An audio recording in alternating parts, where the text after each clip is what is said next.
Hello, hello, hello. Welcome to the second ever episode of The Pop-Off to get you going on a Monday.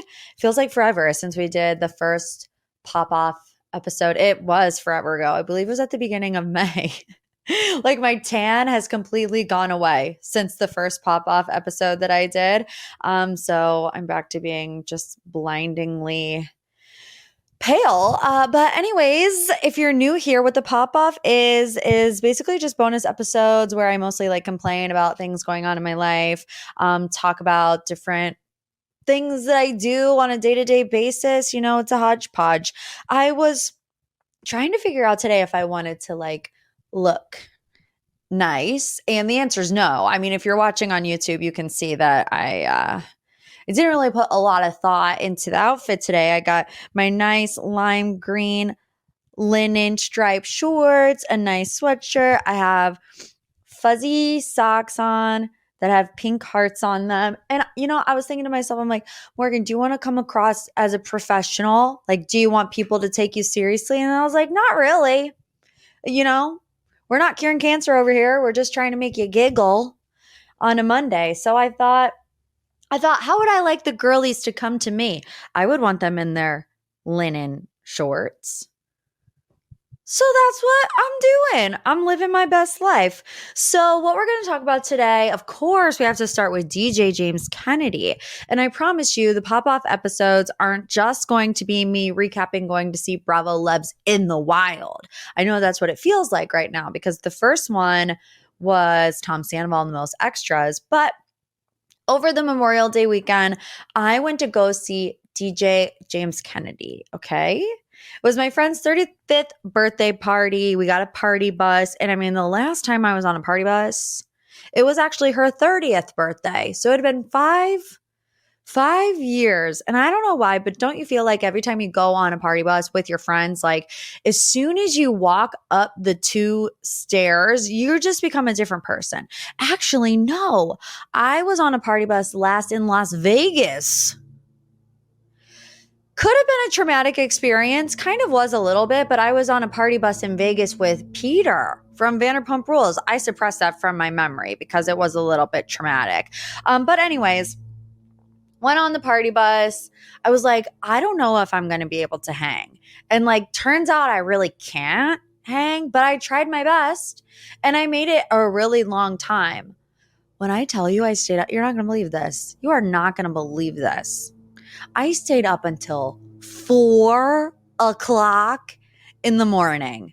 Just kill me. If I ever stay up until 4 o'clock in the morning ever again, it's going to take me at least a week. It took me 3 days to recover. It's going to take me at least a week. But anyways, it was Friday night, big outdoor venue in Cleveland. And I don't know if you can hear that Mr. Rodriguez just got here to do the landscaping. It's like always at the time, whenever you push record, the landscaper shows up. So I'm sorry if you can hear the weed whacker in the distance, but I'm just going to keep on keeping on. Anyways, Friday night, big outdoor venue, beautiful weather, completely sold out show.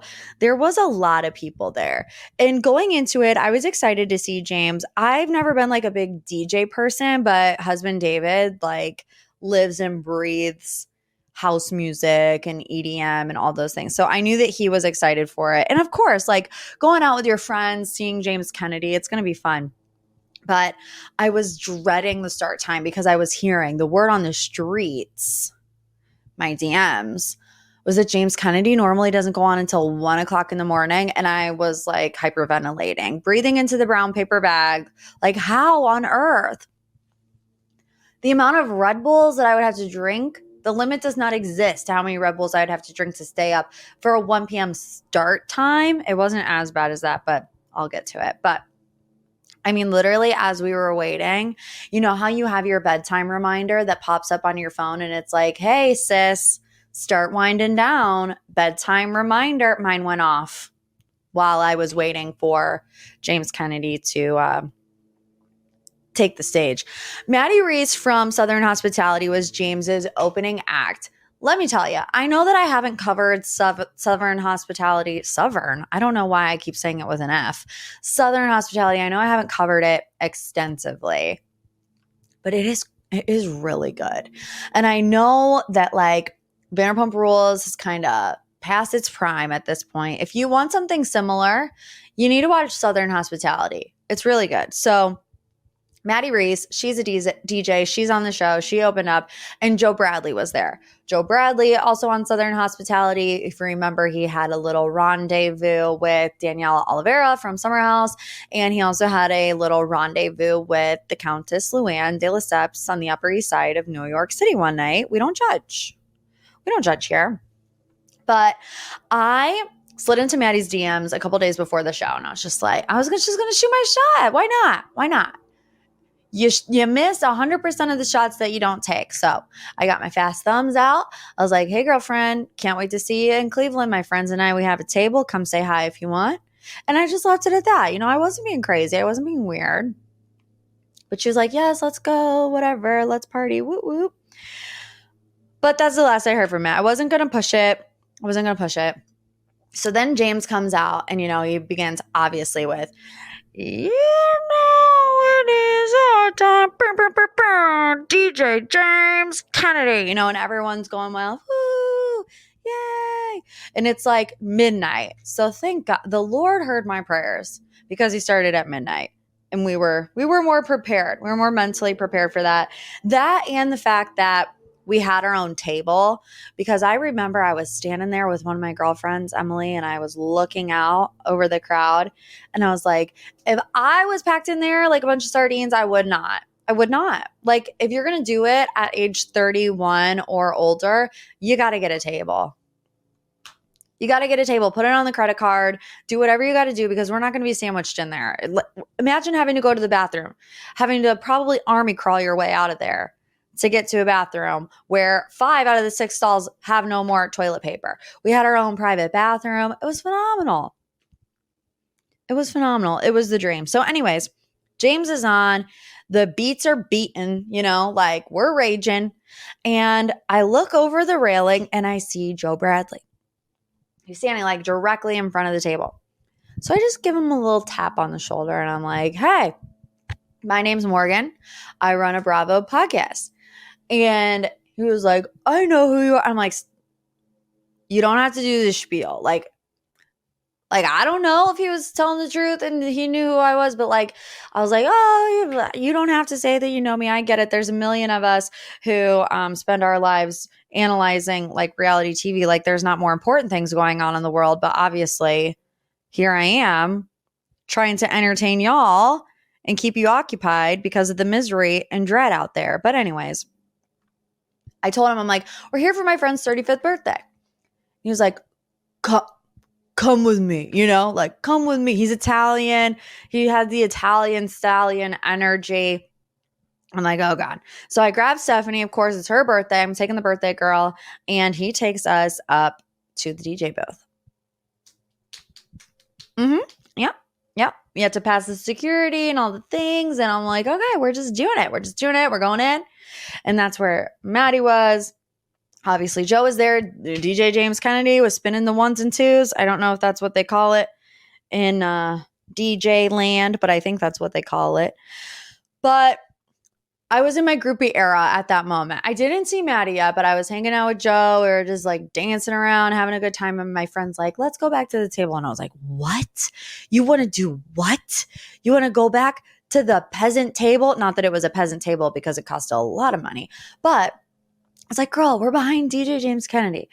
Let me just stop and say, I was being selfish in that moment. We did go back, and I'm glad that we went back because this is a PSA. Like sometimes you see the big shiny object and you want to just jump on it. But, you know, I'm glad that I went back because at the end of the day, I was meant to be there hanging out with my friends, not grouping in the back of DJ James Kennedy's turntables. And I had a fantastic time with my friends. We were dancing and Joe Bradley and Maddie came to our table later in the night. So I feel like we got the best of both worlds. Now, I saw the DMs. They all said, is Joe Bradley and Maddie dating? Why is Why is Joe there? That's the word on the street. That's the rumor. You want to know? Patreon.com/Morgan's Pop Talks. I'm allowed to do those types of things. But anyways, we became good friends with Joe and Maddie. And we're like, we're going to come see you guys in Charleston. And they're like, come on, sister. We will roll out the red carpet. We'll paint the town. But they were super, super nice and love them. So now we're stans. So a lot of people were also asking me, okay, Morgan, now you have to tell us which one was better, Tom Sandoval or DJ James Kennedy. James Kennedy, and it was not even close.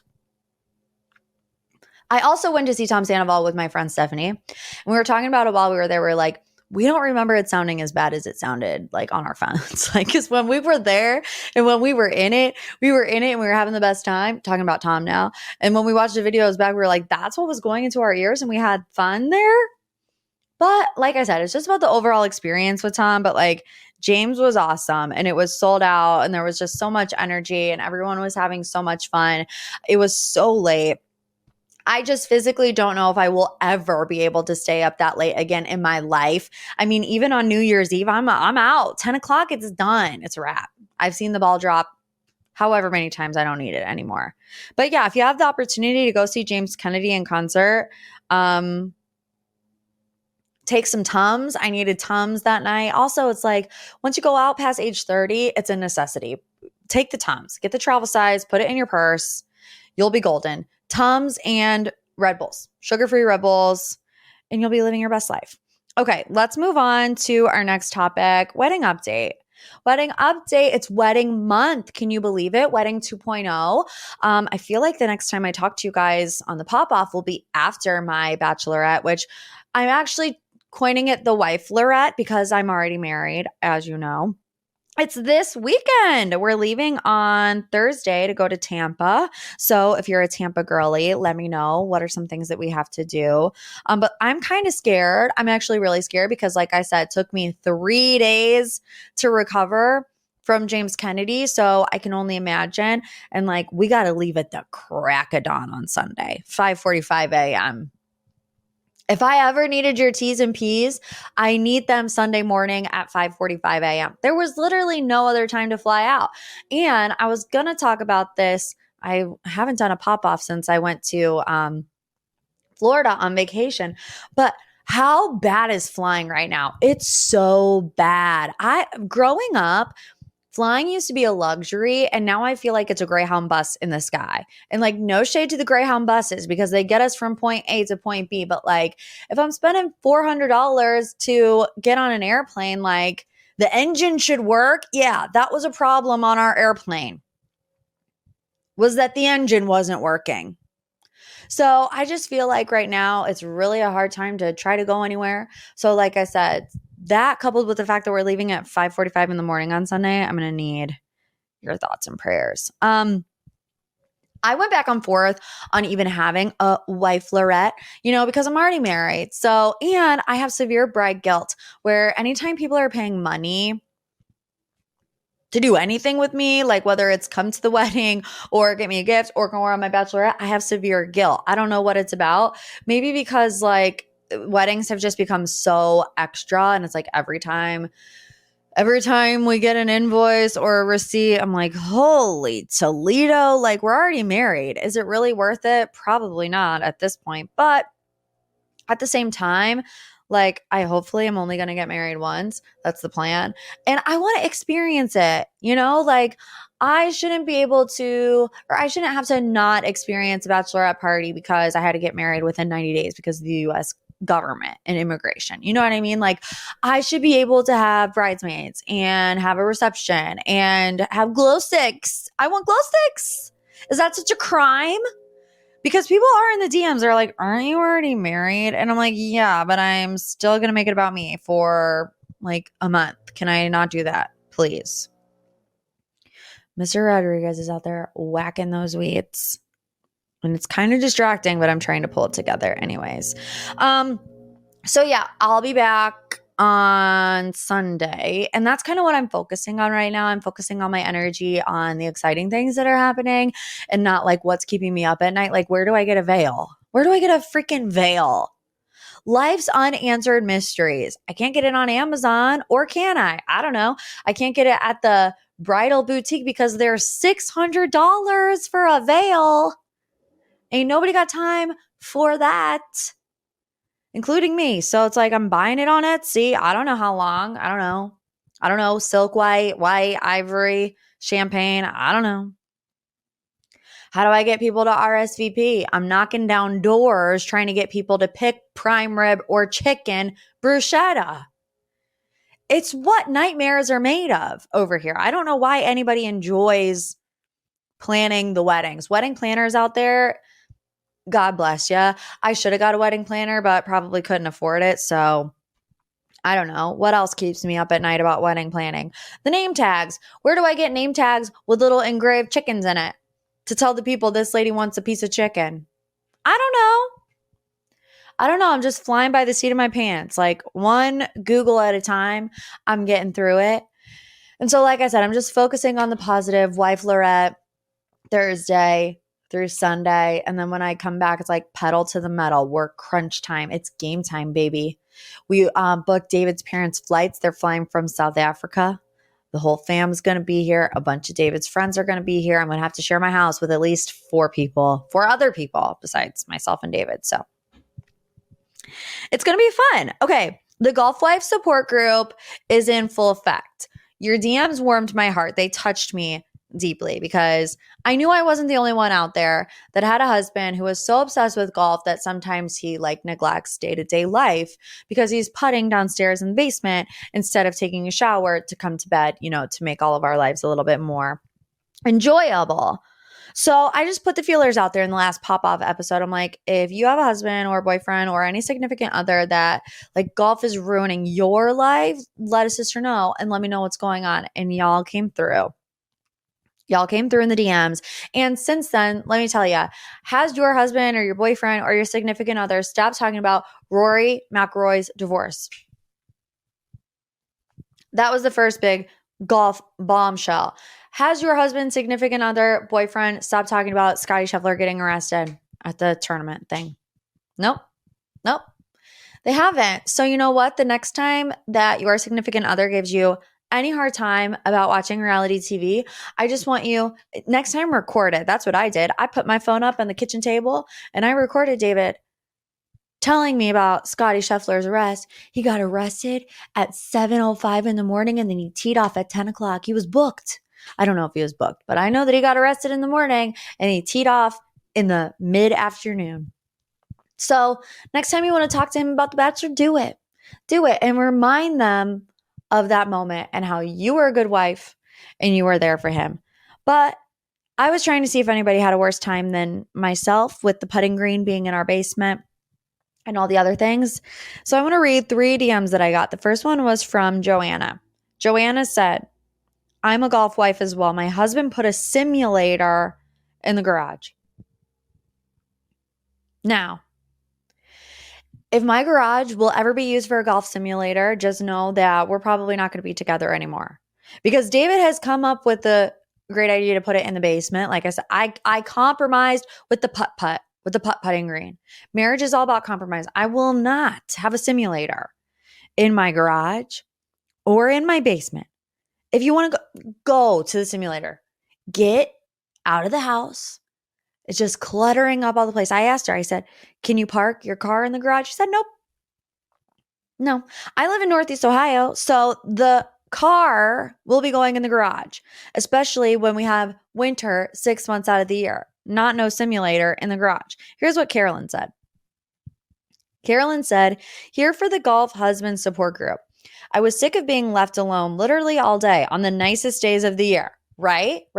They always want to go golfing when it's sunny and 75. And what? You're sitting outside staring out the window, watching the cars drive by? Anyways. She says, I was sick of being left alone literally all day on the nicest days of the year while my husband golfs for hours on end. So I asked him to teach me to golf. Carolyn. What did you do? Did we need to do a wellness check on Carolyn? Because this is extreme.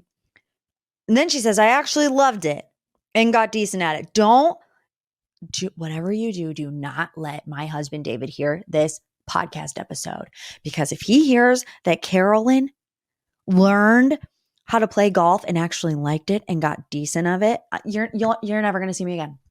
He's going to take me hostage. He's going to make me go to the golf simulator. And maybe it will end up being in my basement.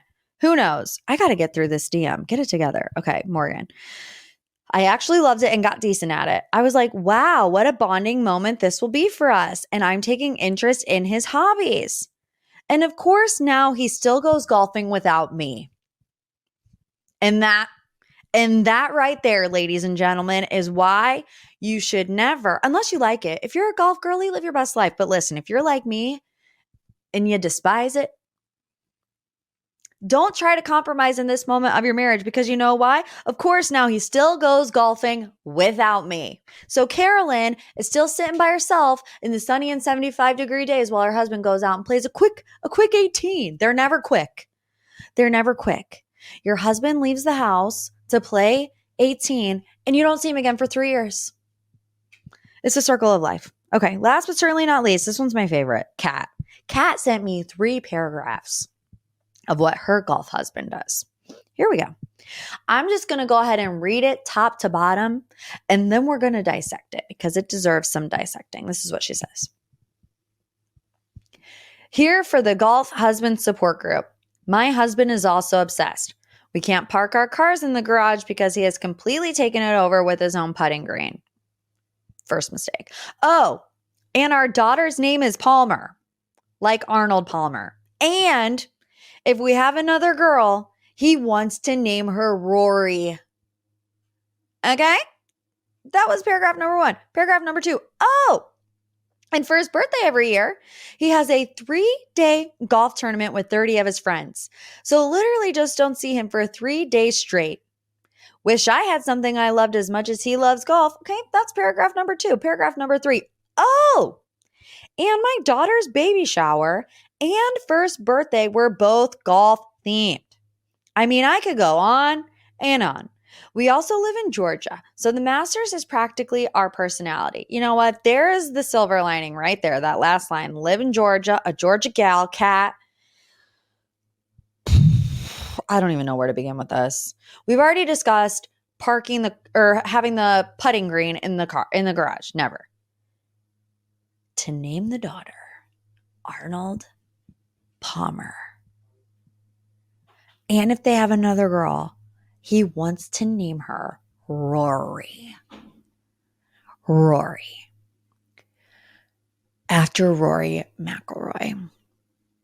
If my husband ever came to me and said, can we name our firstborn after a golf player? We wouldn't have one. We would never have a child together because I would move out. I know I said my vows and it's supposed to be everlasting love and light, but I think that's where I would have to draw the line. I love the fact that every time Kat comes in with another paragraph, it starts with, oh, because there's more. Oh, there's more. Oh, for his birthday every year, he has a 3-day golf tournament with 30 of his friends. First of all, who has 30 friends? If you're over the age of 30 and you have 5, I consider you popular. You're gonna be popular. 30 friends? Couldn't be me. So literally just don't see him for 3 days straight. For his birthday. See, that kind of goes along with what our girl Carolyn said. I'm sure our girl Kat wants to spend her husband's birthday with him, but no, he leaves her high and dry for 3 days with 30 of his best buddies. We got to find something for you to do for those 3 days, Kat. I need to know, Kat, like, do you have kids? How many kids do you have? Because I think you should do a 3-day spa weekend with 5 of your girlfriends, because we know nobody has 30 friends in today's day and age. Oh, paragraph 3. And my daughter's baby shower and first birthday were both golf themed. Listen, I say this with love in my heart, Kat. I think your husband needs an intervention, okay? I think your husband might need an intervention. I think the obsession might have gone a little too far with the fact that your children are named after golf players. He leaves you high and dry for 3 days for his birthday. And then he's passing this trait on to your baby shower. Your baby shower was golf themed? Wow. And your daughter's first birthday. Wow. Wow. Wow. You know what? I'm giving you the benefit of the doubt because in the last sentence, she does say it's our personality. So I'm just going to go ahead and say, Kat, if you love this girl, I am all for you living your best golf life with your little baby angel, Arnold Palmer. Oh, no, the name is Palmer. Okay. Glad we cleared that up because I thought the girl's name was Arnold Palmer. Like the whole thing. No, it's just Palmer. Okay, Palmer's cute. Palmer is a cute girl's name, and so is Rory. But like when you, in your heart, when you know that it's named after these golfers, it just takes on a life of its own. But Kat, girl, keep on doing you, sister. Thank you so much for sending your DMs. If you want to be a part of the Golf Wife support group, send me a DM. Tell me what your husband does. Tell me what your significant other does to make your life a living hell, especially in the summer. Okay, this one's for my single sisters because we were just talking a lot about married life. I mean, if that segment alone doesn't make you want to like just hold off on the lifelong commitment, I don't know what will. But if you're on Hinge, if you're on the dating apps, this one is for you. Okay, so according to Hinge, they're going to start penalizing people for ghosting on the app. So according to a Hinge survey, a lack of responsiveness is one of the biggest challenges in dating for 44% of singles. To help stop all of the ghosting, that dating app is testing the new Your Turn Limits feature. So with it, users with 8 or more people waiting for a response from them will have to either reply or end the chat to continue sending or receiving additional likes. Okay. Hinge's research shows that focusing on fewer conversations at a time leads to faster responses, which boosts the chance of moving things off the app and onto a date. They found matches where the first message got a response within 24 hours were 72% more likely to result in a date. So Stephanie Tang, Chief Product Officer at Hinge, said this. With the Your Turn Limits test, we're encouraging daters to keep the momentum going with their current conversations or properly close out a conversation to give the person on the other side the closure they need to continue their dating journey.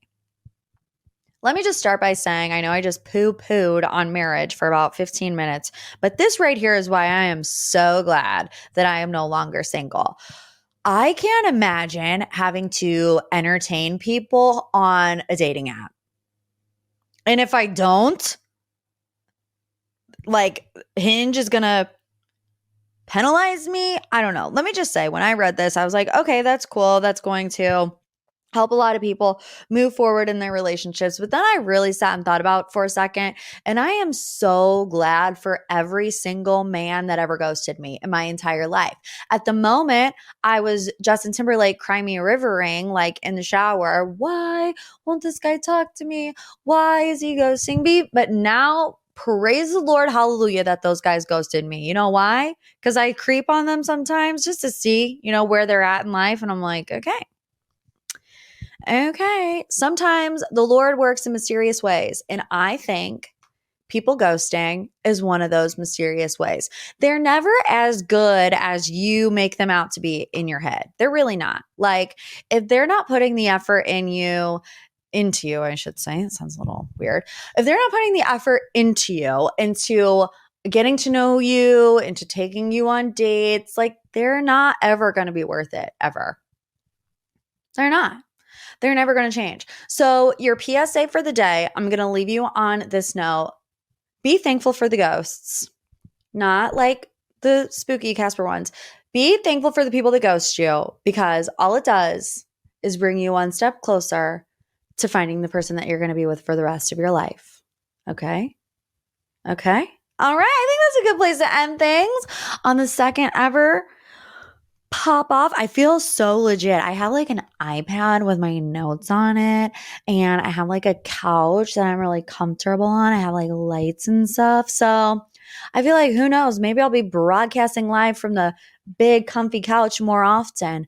But anyways, thanks for being here. Hope this made your Monday a little bit less Monday-y. If you're listening on a Tuesday, you're a day late. So what are you doing? If you're listening a day late, that means you have to give a review. Sorry, I don't make the rules. It's just the way that it is. So leave me a little 5-star boop boop, a little love you like a sis, because you know I do. If you want to join the Golf Life support group, send me a DM. Let me know how your husband's driving you nuts. And if not, I'll see you Thursday for another episode of MPT. Love you like a sis.